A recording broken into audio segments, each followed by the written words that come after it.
Jadi kitab-kitab yang Allah turunkan kepada para nabi dan rasul sejumlah 104 kitab. 104 kitab. Ya. 50 kitab Allah berikan kepada Nabi Syis, putra Nabi Adam alaihissalam yang melanjutkan kenabian dan kerasulannya, Nabi Syis. Beliau mendapatkan kitab suci yang disebarkan kepada umatnya sebanyak 50 kitab atau 50 suhuf. Kemudian 30 kitab Allah berikan kepada Nabi Idris. Nabi Idris mendapat kitab sebanyak 30. Berarti berapa? 80 ya. 50 Nabi Syis, 30 Nabi Idris. Ingat itu. Kemudian 10 kitab kepada Nabi Ibrahim. 10 kitab kepada Nabi Musa. Berapa jadinya? 100. Jadi maka dalam akhir surah Al-A'la kan fi suhufi Ibrahim wa Musa. Nah ini suhuf.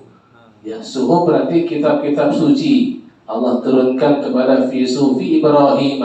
Kepada Nabi Ibrahim sebanyak 10 kitab suci. Juga sebelum diturunkan Taurat kepada Nabi Musa sudah mendapat juga 10 kitab fi suhufi Ibrahim wa Musa. Betul. 100 kitab tuh. Kemudian 4 kitabnya ini yang sering kita kenal. Zabur kepada Nabi Daud, Injil kepada Nabi Isa, Taurat kepada Nabi Musa tambahan, dan Al-Quran kepada Nabi Muhammad sallallahu alaihi. Dari 104 kitab yang Allah turunkan kepada para nabi dan rasul yang dijadikan sebagai pedoman umat manusia, yang barang siapa berpegang teguh padanya akan selamat dunia sampai akhirat. Itu ilmu-ilmu yang Allah berikan kepada para nabi dan rasul tadi, Allah kumpulkan dalam satu kitab suci, itulah kitab Al-Quran. Jadi Al-Quran ini sebagai ummul kutub, sumber segala macam kitab-kitab suci yang Allah turunkan kepada para nabi dan rasul. Nah, makanya ketika Al-Quran sudah diturunkan Allah kepada Nabi Muhammad SAW, pernah Rasul melihat Sayyidina Umar masih membuka kitab Taurat. Kata Nabi, wahai Umar, tidakkah kau cukup Allah turunkan kitab Al-Quran kepadaku?